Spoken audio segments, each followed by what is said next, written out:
प्यारे विद्यार्थियों, आज हम कक्षा 11 के हिंदी द्वितीय भाषा का पार्ट 1 का अध्ययन करेंगे। साधो देखो जग बौराना के रचयिता कबीर दास जी, जिनका जन्म काशी वाराणसी में 1398 ईस्वी में हुआ था, उन्होंने अपने युग में व्याप्त जाति पाति, कुरीतियों, अंधविश्वास, आडंबरों, मूर्ति पूजा, अवतारवाद, इतना ही नहीं समाज में व्याप्त धार्मिक धर्म संबंधी संकीर्णता का खुलकर विरोध किया। उन्होंने रामानंद जी से राम नाम की दीक्षा लिए और अंत में 1518 ईस्वी में देहावसान हो गया। प्रस्तुत पद में कबीर ने अपने युग में व्याप्त हिंदू मुस्लिम धर्म की विसंगतियों तथा अंतर विरोधों, धार्मिक संकीर्णताओं, आडंबरों आदि का खुलकर विरोध करते हुए धर्म के ठेकेदारों को आत्मज्ञान प्राप्ति की नसीहत दे रहे हैं। साधो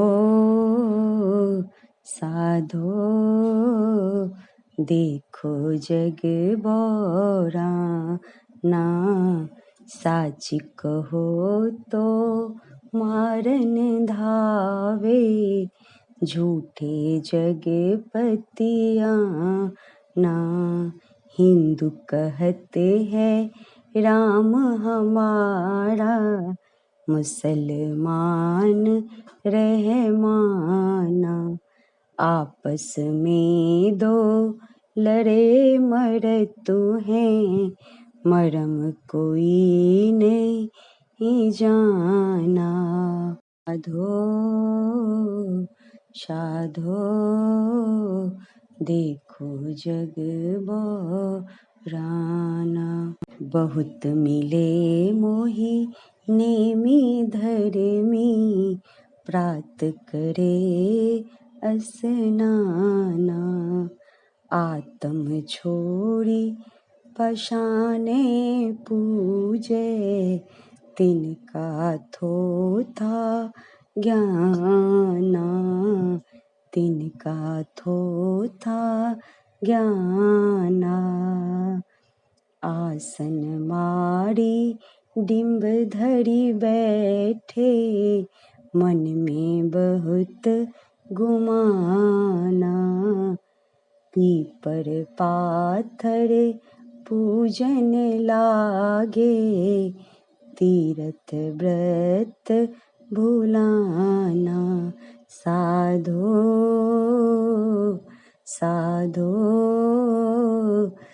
देखो जग बौराना, माला पहिरे टोपी पहिरे, छाप तिलक अनुमाना, साखी सब दे गावत भूले, आत्म खबर न जाना, घर घर मंत्र जो देन फिरत हैं, माया के अभिमाना, गुरुआ सहित शिष्य सब बूरे, अंत काल पछताना, साधो साधो देखो जग बौराना,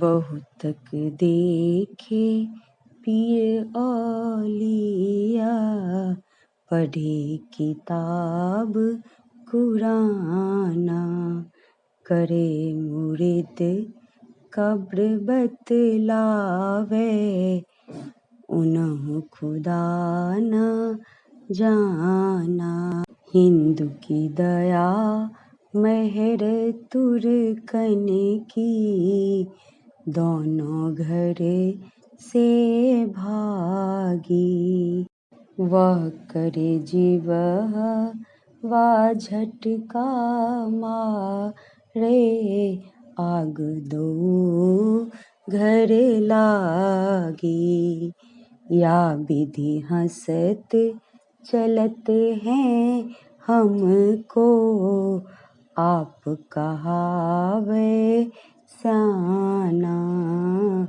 कहे कबीर सुनो भई साधो, कहे कबीर सुनो भई साधो, इनमें कौन दीवाना, इनमें कौन दीवाना, साधो साधो देखो जग बराना, साधो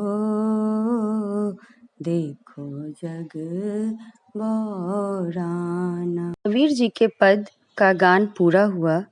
अभी इसका मैं अर्थ बताती हूँ।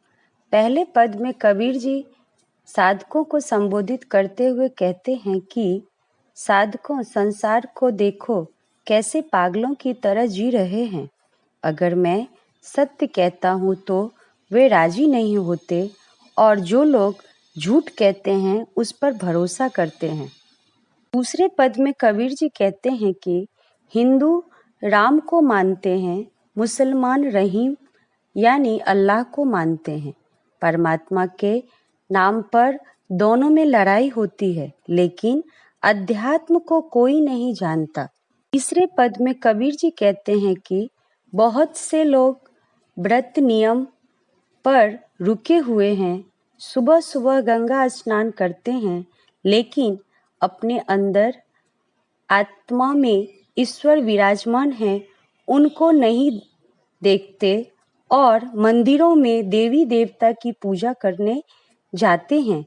उनका ज्ञान थोथा यानी खोखला है। चौथी पंक्ति में कबीर जी कहते हैं कि कुछ लोग गद्दी पर महंत बनकर बैठे हैं और मन में अहंकार भरा है, पितरों मूर्तियों के पूजा में लगे हैं, लेकिन तीर्थ यात्रा का व्रत भूल गए हैं। उसी तरह पांचवें पंक्ति में कबीर जी कहते हैं, कुछ लोग माला पहने रहते, कुछ लोग तरह तरह की टोपियां, तो कुछ लोग अपने अपने संप्रदाय के हिसाब से तिलक करते हैं। कुछ लोग उन्हीं संप्रदाय का प्रचार प्रसार के लिए उनका गान करते हैं, लेकिन आत्मज्ञान का कोई पता नहीं। छठे पद में कबीर जी कहते हैं कि इतना ही नहीं, गुरु शिष्य मिलकर घर घर मंत्र देते हैं और चेलों की बढ़ती संख्या से अहंकार में मग्न हैं। कबीर जी कहते हैं, ऐसे गुरु से जो जुड़ा है वह गुरु शिष्य दोनों ही डूबता है और मृत्यु की बेला में यानी अंतिम काल में पछताता है। सातवें पंक्ति में कबीर जी कहते हैं कि बहुत पीर और मौलवी देखे हैं जो कुरान पढ़कर अपना अर्थ भर रहे हैं, अपना चेला बनाते हैं, लोगों को बताते हैं कुछ मांगना हो तो कब्रों पर जाओ। ऐसे पीर और मौलवी को खुदा भी नहीं जानते। आठवें पद में कबीर जी कहते हैं कि हिंदू को दया हो, मुसलमान को मेहर हो, लेकिन ना तो दया है ना तो मेहर। एक पशुओं को जिलाने की बात करता है तो दूसरे मारने की बात करता है। इस तरह दोनों परेशान हैं। नववें पद में कबीर जी कहते हैं कि मुश्किल बात यह है कि वही लोग संत पर हंसते हैं और अपने आप को चतुर और सयान समझते हैं। अंत में कबीर जी कहते हैं, हे साधु, तुम ही बताओ इनमें कौन दीवाना है। प्यारे बच्चों, कबीर जी के इन पदों से हमें यह शिक्षा मिलती है कि हमें जातिगत, धर्मगत और आडंबरों से दूर हमें मानवता के श्रेष्ठ मूल्यों को धारण करना चाहिए।